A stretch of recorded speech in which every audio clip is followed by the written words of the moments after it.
আসসালামু আলাইকুম। আপনার হারিয়ে যাওয়া গুরুত্বপূর্ণ ফোন নাম্বারগুলো খুব সহজেই বের করতে পারেন, তাও আবার আপনার ফেসবুক অ্যাকাউন্ট থেকেই। সেই জন্য সর্বপ্রথমে আপনার ফেসবুকে ক্লিক করুন। পেজটি ঠিক এভাবে ওপেন হওয়ার পর উপরের দিকে খেয়াল করুন 3 লাইন, সেই অপশনে ক্লিক করুন। সেটিংস আইকন, সেই অপশনে ক্লিক করুন। পেজটা ঠিক এইভাবে ওপেন হবে। উপরের দিকে খেয়াল করুন অ্যাকাউন্ট সেন্টার, এই অপশনে ক্লিক করুন। আবারও নিচের দিকে স্ক্রল করুন। এখানে পাবেন ইউর ইনফরমেশন অ্যান্ড পারমিশন, এই অপশনে ক্লিক করুন। একদম নিচের দিকে খেয়াল করুন আপলোড কন্টাক্টস, এই অপশনে ক্লিক করুন। এইখানে দুইটি অপশন দেখতে পাচ্ছেন, একটি হচ্ছে ফেসবুক, তারপরে হচ্ছে ফেসবুক মেসেঞ্জার। নিচের অপশনটিতে ক্লিক করুন। ঠিক এইভাবে পেজটি ওপেন হবে। নিচের দিকে খেয়াল করুন ম্যানেজ কন্টাক্ট, এই অপশনে ক্লিক করুন।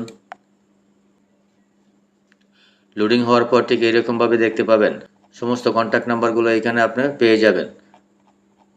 এখান থেকে যে নাম্বারটি আপনার সংগ্রহ করতে চাচ্ছেন সেই নাম্বারটির উপরে ক্লিক করুন। ক্লিক করার সাথে সাথে সেই নাম্বারটা উপরে দিকেই দেখতেই পাচ্ছেন। আশা করি বুঝতে পেরেছেন। ভিডিওটি ভালো লাগলে চ্যানেলটি সাবস্ক্রাইব করে পাশেই থাকবেন। ধন্যবাদ সবাইকে।